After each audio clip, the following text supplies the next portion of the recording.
Hello everyone. Today I'm going to introduce our next project, which is a very long project.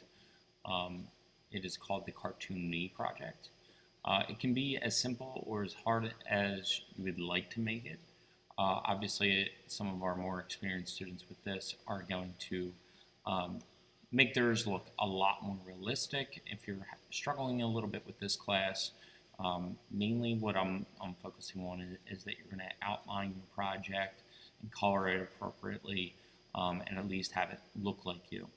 And by what I mean by that is basically what we're going to do is we're going to use our pen and node tools and shape tools for this project, just like we did with the last two. With this project, we are basically going to recreate our face. We're going to act like it was the vectorized project that we just finished. With that, you're going to just build up layers just like you did on those inanimate objects, but this time you're going to do it for your face. So what I mean by that is we're going to take a picture. This is a portrait that a student of mine did of me last year. So I just had it saved on my computer, so I figured I'd use it. So what you're going to do is essentially you're going to take something that looks like this, and then you are going to turn it into something like that. You can see basically it's laid directly right on top of it. With that having in mind, basically, as you can see, I literally just traced everything directly from the actual image itself. This did take me a while to do. A lot of the reason why it took me a while to do is because I was trying to teach myself how to do it within this program versus the other programs that I've used it in the past. I would say that if yours looks like this with this much detail in the end, pretty much you have a guaranteed A, which is why I wanted to show you the one that I did. And of course, I always like to do the projects first before I assign them to. So if you can take a look at it though, basically what I did was, as you can even see already, the black, the outline.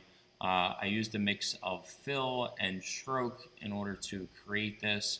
All my lines are basically strokes. All the colors are all shapes that were filled in with color with no strokes. So you can see that as I pass around. You can see everything's very just basic shapes. Just added in some curves, and basically I traced over where everything was in the original picture, even the shadows, the highlights, everything. Basically I tried my best just to trace it as if I was had a piece of paper in front of me and I had a pen and tracing paper and was tracing it just straight to that paper. If you're struggling a little bit, I would actually suggest that maybe we do that. We can print out your image. I'll give you a piece of tracing paper and you can trace it and you can kind of get that concept of how you would do it with a pencil. And then you would bring those ideas into your computer. We can do that by basically you tracing it and then you looking at that and creating those lines, but still on top of your digital version of your image. So this way we can get the exact proportions and the right coloring. As I said, basically what I did was, you can see all my layers that I have here, and you're going to see that this project is going to have a ton of colors. And in order to keep it straight, I created a lot of different folders. Just my head alone, I have a few different layers in that one. The highlights and the lowlights, you can see I have all these shapes that I created. So you can see this takes a little while. And again, I did it well above and beyond what I'm going to require you. However, this is definitely something that you're going to want to take your time and think it through and do it correctly. And to do that, you need to make sure you stay organized, because to change the colors and adjust things, you need to know where they're at. So you can see all the different folders that I created, even for my teeth and my lips and my mouth, all these different shades of color that when I'm getting added into it, it does add up. So if you were to just have all of these layers laid out without any grouping at all, it would be near impossible in order to locate the image, or I mean the object that you want to color. You can see from this drawing folder that I have here, I even broke it down to where my lines were. So here's just the regular head outline. So if I hide the coloring and I hide all of these layers, you can basically, if I zoom back out, you can see where I just traced my head. And that's where you're going to start, is just tracing that after you isolate just your head, which I'll show you in a subsequent video. So the first thing I did is I outlined my head. Then I started in with the inner shapes. I accidentally grouped this line, and this line, and these two with the head outline. I know I probably should have grouped these on the inside as something else, but I went up knowing where they were at. So although there's a ton of shapes that create my head, I still can find those if I absolutely needed to. After I got done drawing my head outline, as I said, I drew my nose. After my nose, I drew my mouth. You can see that my mouth even is a ton of layers. My right eye, I created that. You're going to see that that's a ton of layers as well. And a lot of that has to do with just the eyelashes that I created, which I'll actually zoom in on right now. If you double click your layer just over a little bit to the left over here, it'll zoom directly into that so you can see it up nice and close.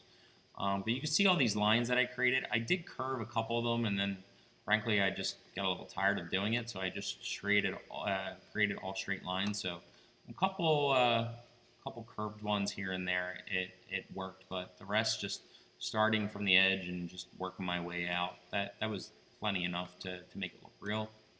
And then if you actually see, what I did is I created the left eye just by duplicating that right eye, flipping it, and moving it over. So let me switch over to that. You can see the eyes weren't that far off. A little bit of tweaks here and there just to make them look a little different, because just by angle of the camera, your eyes are automatically going to look a little bit different unless you're straight dead on. And plus, sometimes people like myself, I smile a little bit stronger on one side than the other. So my one cheekbone is a little bit higher than the other in a picture, which causes my eye to squint a little differently. So that's another reason why you just want to make sure that you adjust things a little bit so you can take that advantage of that. Then I created the left and right eyebrows. I did cheat and just completely duplicate them. Didn't change them at all. Just figured they were eyebrows and people aren't going to pay attention too much to them. And then also I added in the beard. I did move the layer so this way it was further down because I wanted it underneath my mouth, even though obviously a beard would go on top, but I just didn't want to interfere with any of that. My beard is made up of different layers as well. I have my jawline created, I have my mustache created. A couple stray strokes somehow made their way into the mustache, but I did over here. I think when I added a couple to make this look a little bit more realistic, forgetting to switch over to this group. So that's that. So you may ask, well, did you just draw this from memory? No, well, we have an actual image itself. So essentially what we do is we create an outline of our head. Actually, I'll hide that. Create an outline of our head. And then we drop the opacity down. You can see I have like around 40, I think I worked with probably around 60%. And what I did is I took my pen tool and left it on just stroke, no fill, and that's how I created the top outline there. My ears, I just basically wherever there was darker area, and that's one reason why we want to work with a little bit of a transparent image. So this way we're not focused on all these little minute lines. You can see a lot of little lines that I had underneath here. I let them be because they weren't important lines. So I just let them be, so this way I didn't necessarily want to create every little line. Plus when I switch on my coloring, you can see I did come back in and essentially create those lines through color rather than drawing the outline of them. So as I said, I'm going to create a couple of subsequent videos that are going to explain little individual parts, how I created little things within this. So this way, you don't have a super long video. I know this is long already, but it's just a basic, brief description.